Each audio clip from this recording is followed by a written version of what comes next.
When we speak of indigenous people's issues to climate change and the challenges they faced in their communities, I will basically say that climate change has really affected indigenous people, both in Africa and beyond.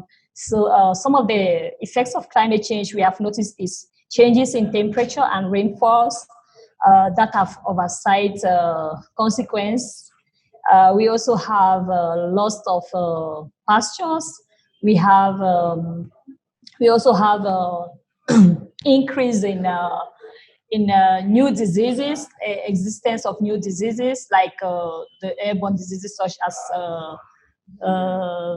cholera, typhoid, malaria, because of the issues that we face due to the change of climate. We also have loss of lands because some of the communities have to leave the forest, for instance, and come and live in other communities.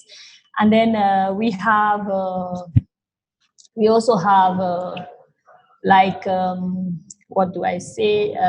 We have the increase of wind speed as one of the effects of climate change. We also have deforestation and degradation of the soils and the forest, and then also the threats in the survival of the indigenous people themselves.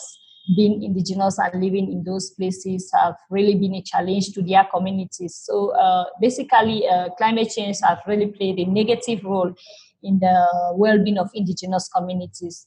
Another thing I would say is that for the pastoralists, for instance, we have a lot of challenges.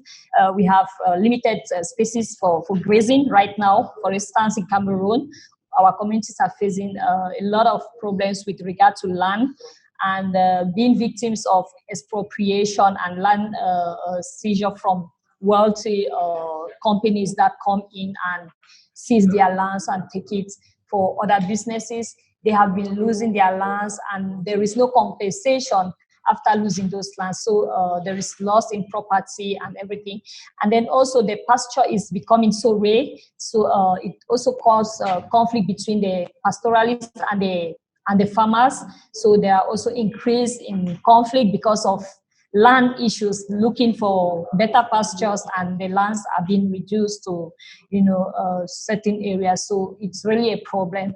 And then also another problem is the issue of identity, because when you live where you are and living to go to another place, because they are pastoralists, they live from one area to the other looking for pasture, it makes their children not to even have basic documentations like the lack of birth certificates and also ID cards, the national identity cards. So those are some of the things that we face, and we are trying to see how to, make them to sedentarize and, have a particular area where they can be found and can adapt to, and also help them to adapt to the new system of life.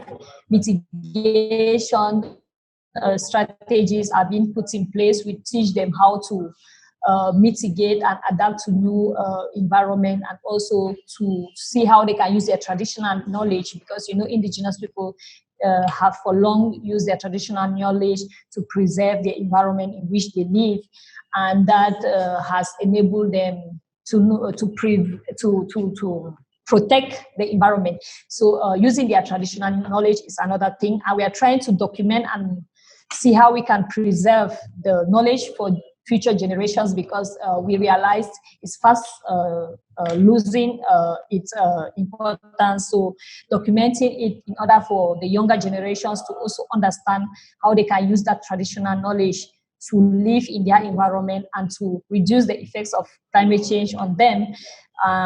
It has really been a big challenge to us, because we realize many children today from the indigenous communities don't know their history, and they don't even know how to go about it. So documenting it is one of the things that we are doing right now in order to preserve and protect the cultures of indigenous people. So climate change has really done not just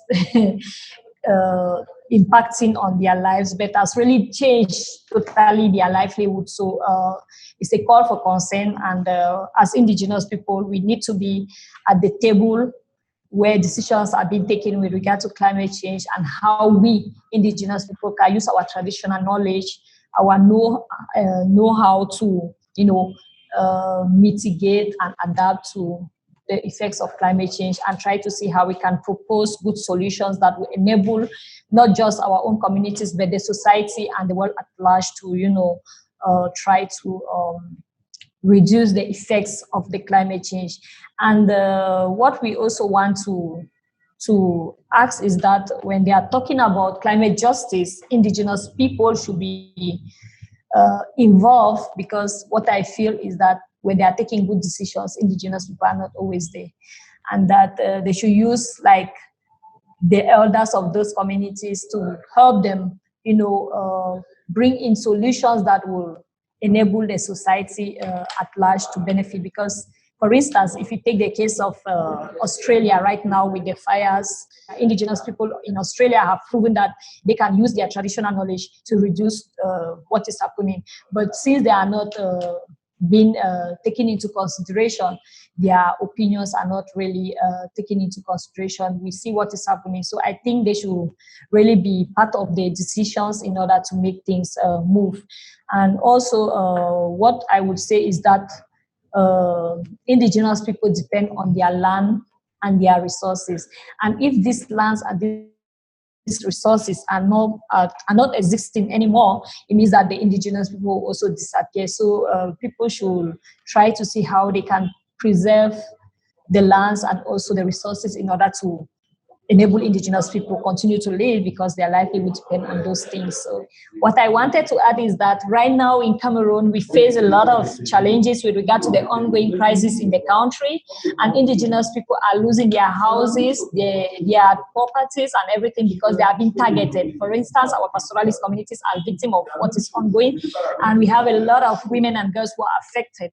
And I just last year carried out a humanitarian action with regard to that, in order to enable the women and the young girls at least have even the basic needs that would enable them, because now they're internally displaced in other regions and are facing a lot of challenges. So I wanted to also say that as indigenous people, we have the agro-pastoral conflict within the indigenous communities and the dominant communities, and also the ongoing crisis that's really affecting the pastoralist communities of Cameroon. And not even just the ones in Cameroon, the ones from Central African Republic are also facing challenges. The ones in Nigeria are facing challenges. And in Burkina Faso right now, the indigenous communities are really facing challenges. They are being killed every day.